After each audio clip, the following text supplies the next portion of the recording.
Hi, everyone, and welcome to First Draft Friday, number 54. Today, I am going to be chatting with New York Times bestselling author A.L. Jackson, all about deepening character development and diving into Amy's process and talking about how she works and how she creates her characters and includes them in her scenes. So welcome to First Draft Friday, Amy. It's so great to have you. Do you want to just tell the audience a little bit about yourself? Sure. Well, it's so good to be here. Nice to see you. I am Amy A.L. Jackson. I've been writing for about 13 years now and absolutely love it. I write contemporary romance, and I'm just starting to write paranormal and fantasy romance, which I'm really excited about. I've wanted to do for a really long time.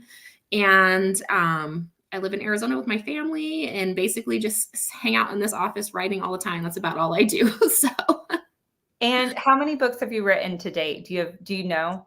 Um, I think like I've lost count. 37-ish. Yeah, I lose count too because I don't really know like if novellas count and like Yeah, between like 35 and 40-ish.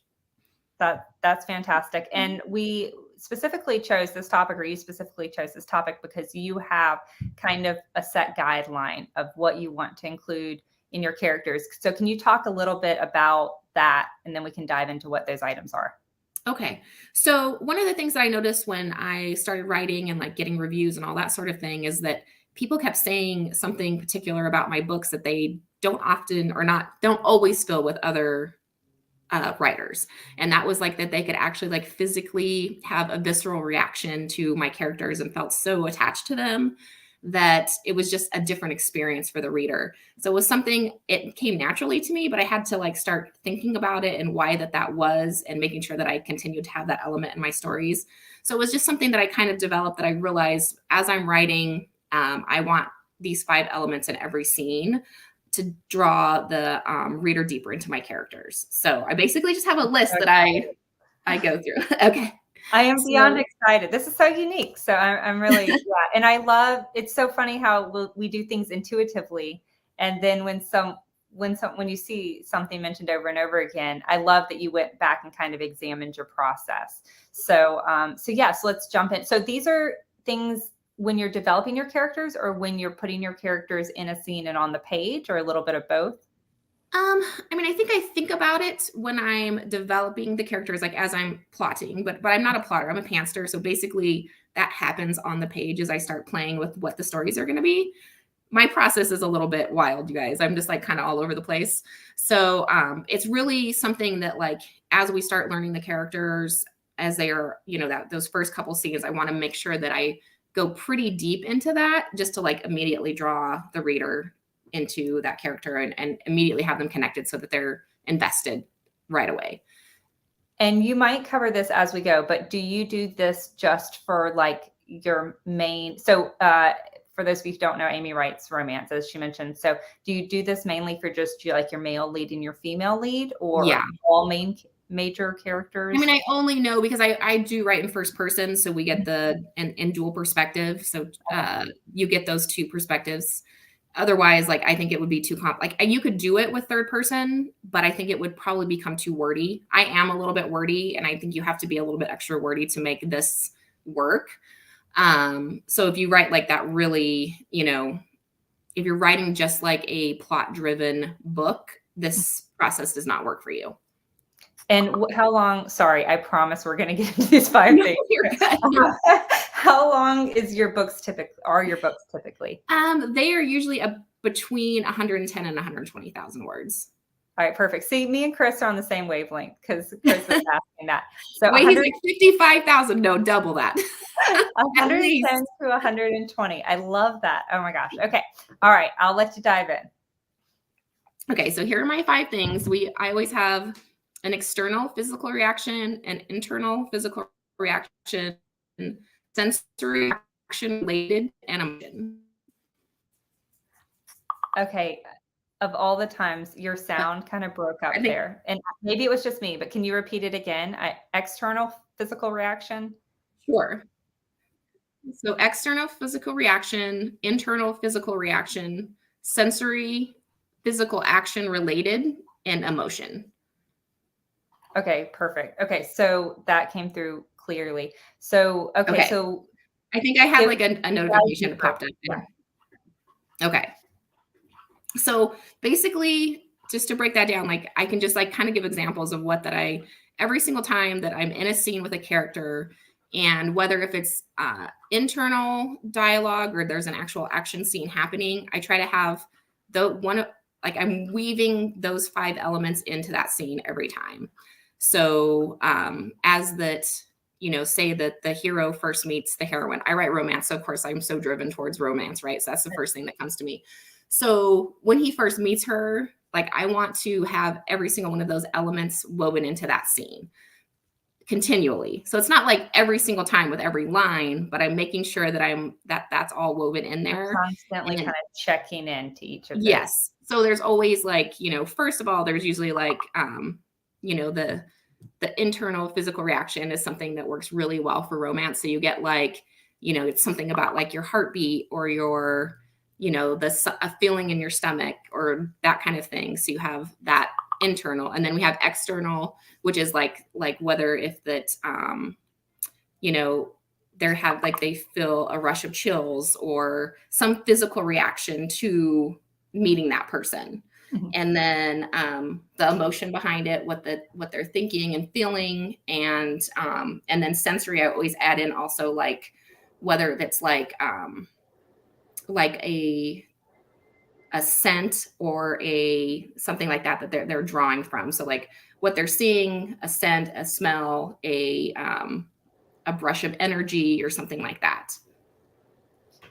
So when we're breaking down, you have a scene, the male heroine or the male hero is meeting the female heroine if we're writing a male female romance.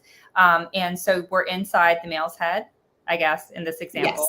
Yes. Yeah. Okay. So when you're describing what he's thinking and what he's feeling, the first thing was physical reaction, or internal physical reaction. So like you said, like his heart beat faster, or he felt nervous or something like that. Yeah, it's more like I mean, and I guess they're all sensations, like the sensations that you experience as a person. So I think it's like looking into yourself, like what do you feel like as you interact with somebody? So like, you and I have been friends for years, and like when we sit and like have breakfast together or whatever at a event, how does that interact? Like how do we interact together, and like what is that feeling? And like every time that we as people are around other people, we have all of these internal, external reactions to that person.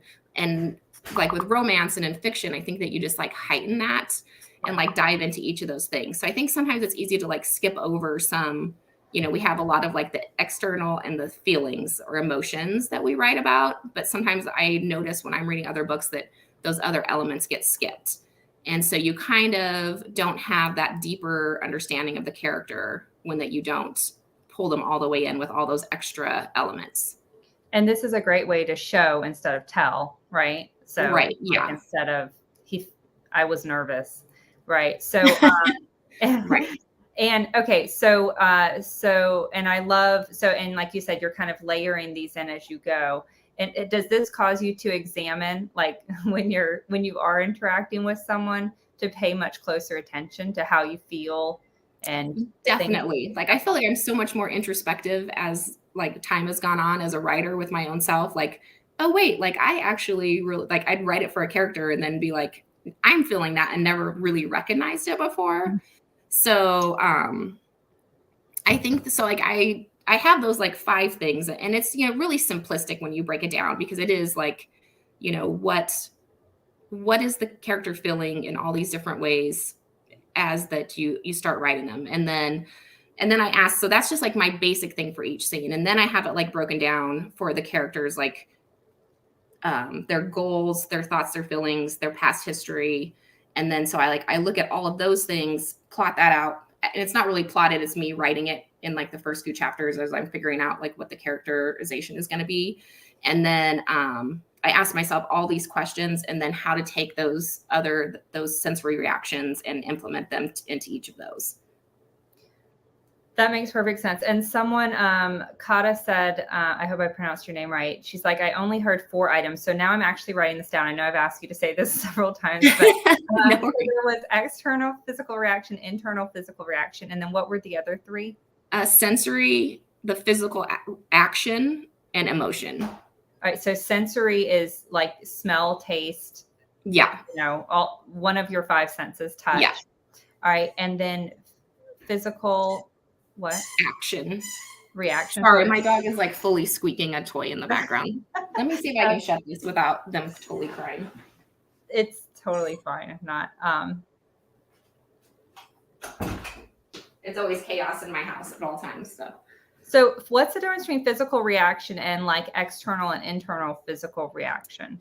So the physical action is like usually like if the character physically interacts some way with another character or just within the scene related to that internal feeling. Okay, So so it's like me shoving him away right. versus like I had goosebumps. Right. Yes. Okay. So like if you had, you have like, so if like the character is describing like, I had the intense urge to reach out and, whatever. And then like the Right. actual action that comes along with it. And then I'll add in like another one of those 5 to that feeling that they get when that they reach out and touch somebody or whatever they're doing kind of thing. That makes perfect sense. Okay. And then the very last one was Emotion. So an example of emotion would be just how they're actually feeling, not like a physical internal feeling or external feeling, but like rage flooded through me. Exactly. Or something like that. Okay. And then so like you'd have like rage flooded through me but then like adding in like, so then you have, the internal physical reaction, like what does that rage feel like to that character? So then you're describing that and then how it externally presents itself beyond. So like you're having all these elements. And so you're feeling like that first feeling that the character gets, the internal reaction to it, and then the external reaction to it. So it's almost like you're feeling that whole motion running through the character. And then the end result is like the physical action of it. So, and doing that over and over again, like it really just makes the reader feel like they're right there with the character experiencing it again and again. And do you layer these in rewrites or typically in your first draft, all of these elements? I kind of naturally do it. Yeah.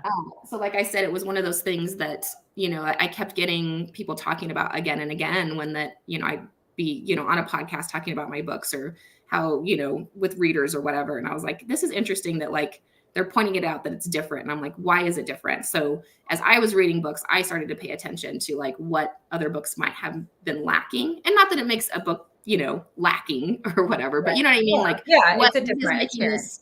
What is making this style stand out to somebody? And so, and that was what I was seeing is that, they maybe only have 2 or 3 of those things and they're missing something else.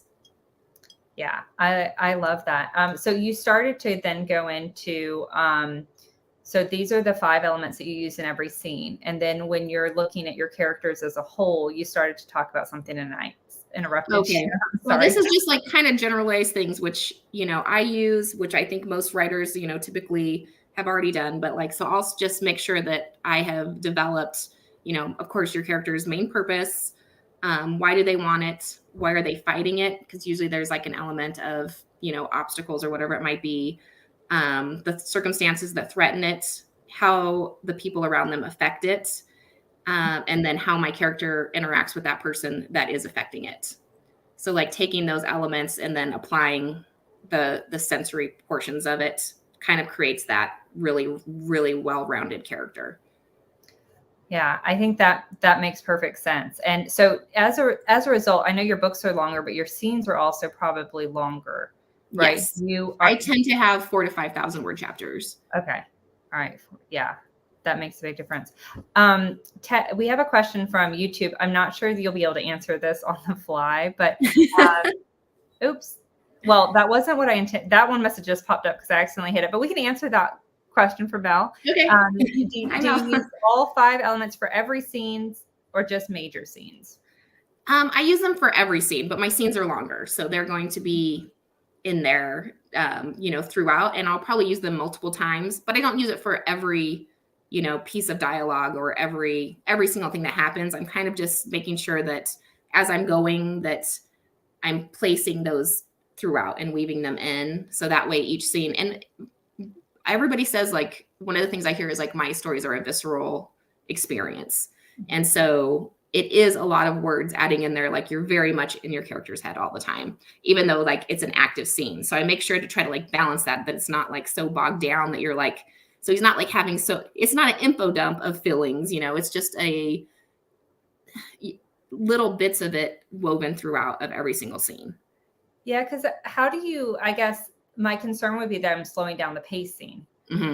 So I guess you can just pay attention to, you can gauge that for yourself. Like, this is a scene that we really want to deep, settle into and enjoy, or is this kind of like, if your female character is just chatting with her best friend as they're going shopping about, the first date that she had with this guy, is that something you're still using all 5 of these elements, but maybe just in milder form? They're in a milder form, and there's not as many. So you can like, I'll like clip through like dialogue really quickly, but then like make sure like, maybe they've had like 5 or 6 lines go past, and then I'll add one of the elements in. So that way you're still with the characters, still feeling what they're feeling, but it's like progressing the story. And I do that in a lot of my scenes. Like, it's not, these aren't huge, long descriptions that I'm using. Sometimes it's like, 3 words that's in a line by itself that just like makes the reader go, oh, they felt it. And then it's moving on. So it's like, I have a lyrical writing style. Like, a lot of people say that I write poetry and novels or whatever. So it is a little bit of a different style, but at the same time, I think that it works really well, even if that you don't write that in that fashion. Yeah. Yeah. And David in YouTube kind of voiced in kind of what my concern was, which is it sounds like it might interfere with the pace, especially in action scenes. And I know you don't maybe have a lot of action scenes, but you do have suspenseful elements. Yeah, I write romantic suspense for the most part. So it's there. And I think it just depends on, implementing it into your style and making sure that it remains true to like what you do. I mean, you can still deepen the characters and use these elements without like slowing it down so much, just by using it in short bursts. And I feel as if like, when I go back and read my action scenes, like, they're very intense, but like you're able to like also feel what's happening to like what that character's experience is, as it's like they're in danger, and or whatever the element is, say it's the heroine and she's been kidnapped and she's, getting ready to be murdered or whatever, so I still am going to add all those things so that the character or the reader can feel what she's feeling at that moment, and like that terror and that fear. And I want it to be, almost like a sizzle of energy that the reader is immersed in during that time. So, I mean, definitely, I realize that that's a risk. It's my style and it's what I do. And I think I do it really well. But again, longer stories, if you're going for a 60,000 word novel, you're going to have to like really pare that down and figure out how to implement these things without, without bogging it down. And I think especially like if you're listening to this and it might seem overwhelming if you aren't doing any of these things, then diving in, but especially like major scenes. I know when I first started writing, I didn't know how like an editor would be like, this is like the climactic scene, or this is like they finally got what they've been trying to do this whole time. And this is the, the big moment. Like, we want to enjoy it. We want to absorb it. We want to soak it in, or we want to stretch out that action. A lot of times like that highly tense, suspenseful moment has finally come through, and it's a little anticlimactic if just, she stabs him in the gut and then it's over. Right. So I think this is a really great way to also kind of marinate, and to heighten everything, heighten the suspense or heighten the it's and it's not just to like add superfluous words in there. It's literally to heighten that experience every single time. And so, I mean, for me, like writing romance, like, because we want, obviously we're watching 2 people fall in love, whether if it's romantic suspense or just a contemporary romance or historical, whatever it might be. It's the experience for the reader, and like what do you want your readers to feel? Like, if you don't want them to understand, like, because there are some stories that you want to be a little bit more ambiguous about, there might be a villain that you're writing, anti-hero, whoever it might be, and you want to leave some things obscure, but you can still do this. Like, these are things that you can add that create mystery as well. Like when that you're in their head and you're able to add those little pieces that are, the internal reactions and the external. So you're still like allowing that character to be known, whether if you want your reader to hate that person or root for them or whatever it might be. It just, it just draws the reader a little deeper. How deep you want to go is like entirely up to you, right? And it's also great, like if you're having a conflict, like what they're saying doesn't match what they're thinking and what they're feeling, or if they're being deceptive, then it gives you a chance to show that the truth or the conflict between what they're saying and what they're doing with this other person, and how, what's going on beneath the surface. Yeah. Oh my gosh, okay. So the question I meant to ask earlier was from YouTube, from Teddy. They asked, can you give us a paragraph or something that includes all these elements at once as an example for differentiation? I wasn't sure you'd be able to come up with that on the fly, but they did follow it up with this, maybe an example from one of your books. They fell in love with the Falling Stars series. Okay. I mean, I can totally is there a way, Alessandra, that I could just like take a snippet and post it somewhere? Absolutely. So I'll do a blog post recap of this for everybody. So yeah, if you want to send me, but if you think, so you have a new release, it just came out. Congratulations. Thank you. Blowing up the charts. So can you think that with that book, like if they just start reading that book, will they see an example of this in the first few scenes? Absolutely. Like, I mean, this is interwoven in my whole stories. Like, this is my process. So like, you could read the sample on Amazon and you'd be able to know exactly what I'm talking about. And like how that, we're instantly, it opens in a scene. The guy is a bouncer and he is super protective of this friend, a female friend of his that has like a really asshole boyfriend. And it's her coming in and just like his immediate, like the way he interacts with her, the emotions he feels, he's hiding it. Just like you said, there's, they're just supposed to be friends.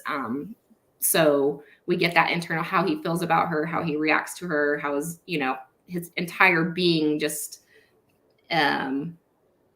responds. What I want to say. Yeah. Like, what is that? Like the entire response of his being, like every single sense is alive when she comes in. So we're able to feel that and see that. So like, it really instantly creates like, oh my God, these two need to be together. Cause we're already so invested.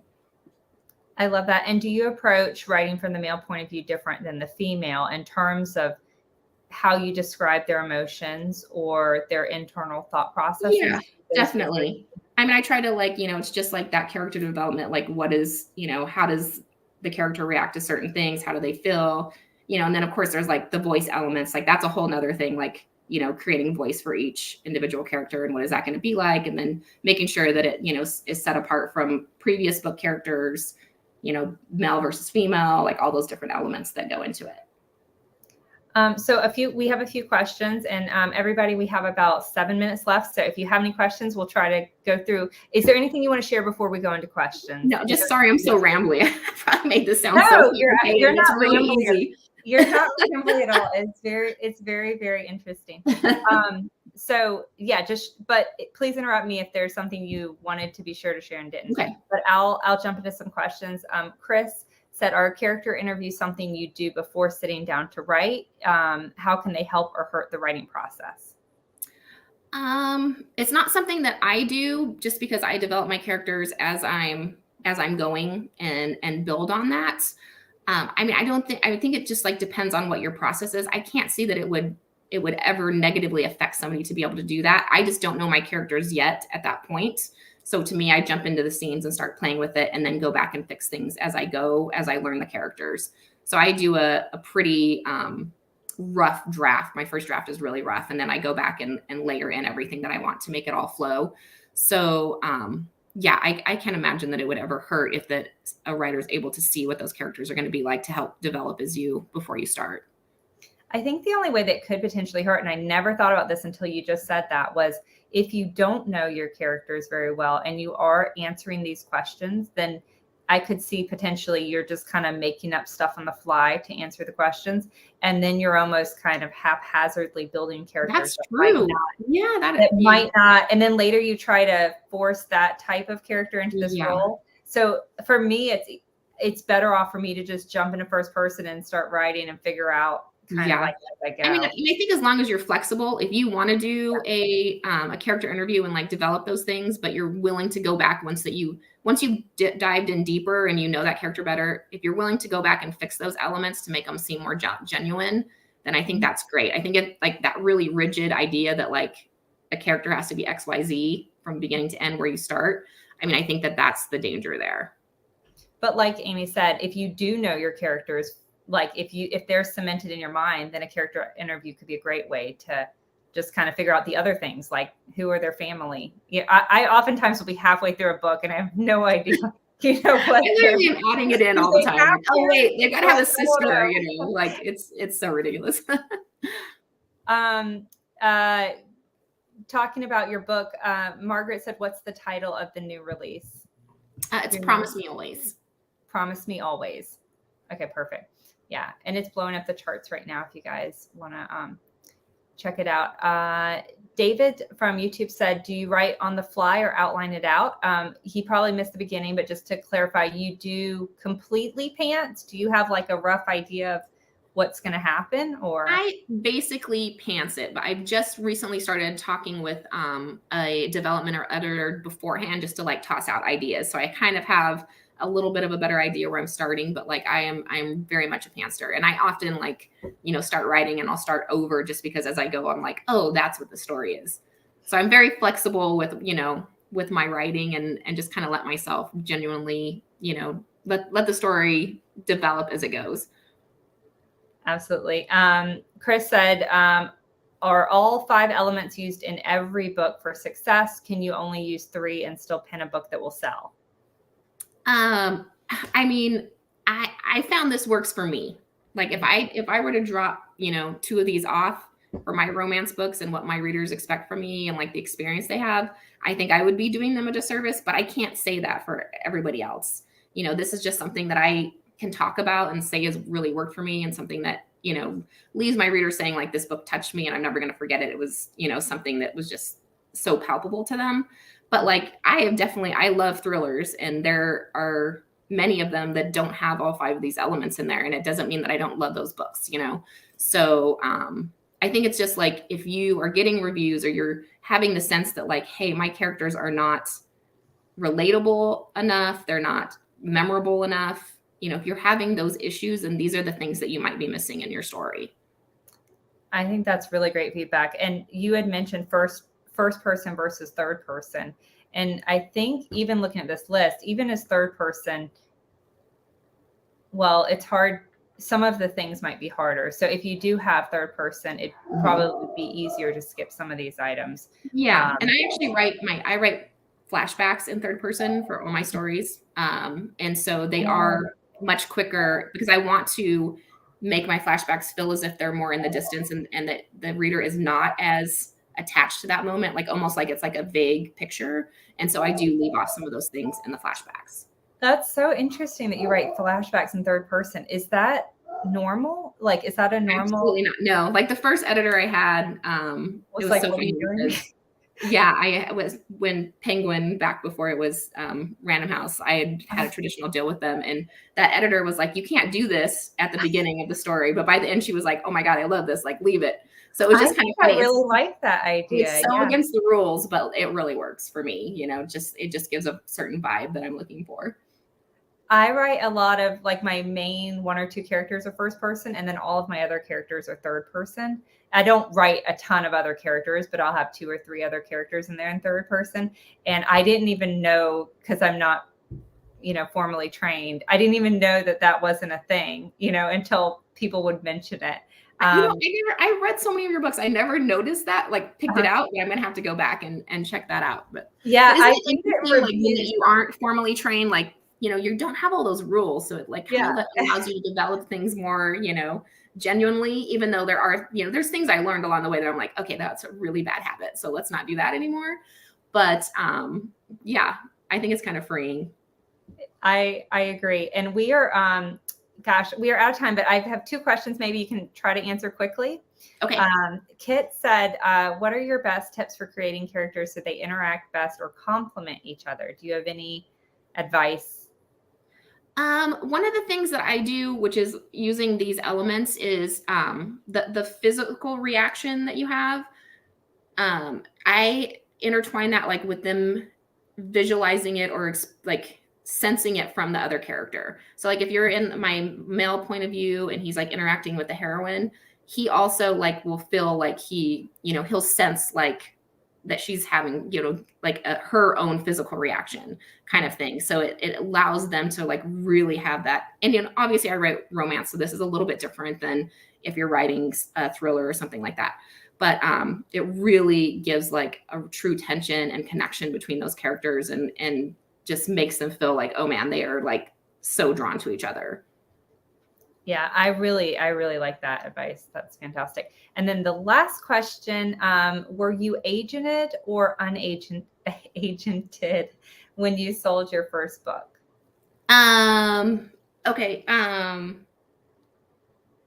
Yes. Okay. So did you start out self-publishing? I did. Yeah. I started out with a very small publisher. Then I was self-published. Then I went traditional. And then now I'm just kind of hybrid. And so I did have an agent that picked me up when this was back when you could make New York Times indie. So I had hit New York Times with 2 of my books. And so an agent had contacted me and just, had read my book and asked if that I would be interested in being repped that way. So I never submitted or anything. When you started out with your very first book, you said you were with a small publisher. Was that one you just approached yourself? Yeah, I did. Okay. I had a friend that had published with them. So I just like messaged and said, hey, I wrote this book. It was my first book, and I had no idea what I was doing. So. Yeah. Well, it all worked out for the best. So thank you guys. Thank you so much for your fantastic comments and for your interaction. Thank you, Amy, for all of this. I love this. I'm going to pay attention to the next scene I write. And I want to go back and read some of your scenes over again so that I can kind of find the examples. But yeah, we will put together a blog post. And Amy, if you want to just tell me, I can just always grab the first chapter, the first scene. Okay. I'll go read something and then let you know like a good spot to pick. Fantastic. Thank you all for joining us. If this is brought to you by Authors AI, if you have not yet checked out Marlo, please visit www.authors.ai. She's an artificial intelligence that can read your book and give you feedback in just a few minutes. And we will be back in 1 week. This is unique for us. We're going to re-record First Draft Friday that didn't work out due to tech issues. So we will see you guys in 1 week. Please stay tuned. And thank you again. Amy, if they have not had a chance to read your books, would you recommend that they start with your new release, or is there a book that you typically kind of guide readers to start? I would say do Give Me a Reason if you're interested, just because it's the first in the series. They're interconnected standalones, but like it's just a good starting point. Okay, perfect. So that's Give Me a Reason, and it's available on Kindle Unlimited and Amazon. Is that correct? Mm-hmm. Yes. And audio and paperback. All of the places. The places. All right. Thank you, everyone. We'll see you guys in 1 week. And thank you so much, Amy, for all of your wisdom and advice. Thank you so much for having me. Bye, guys.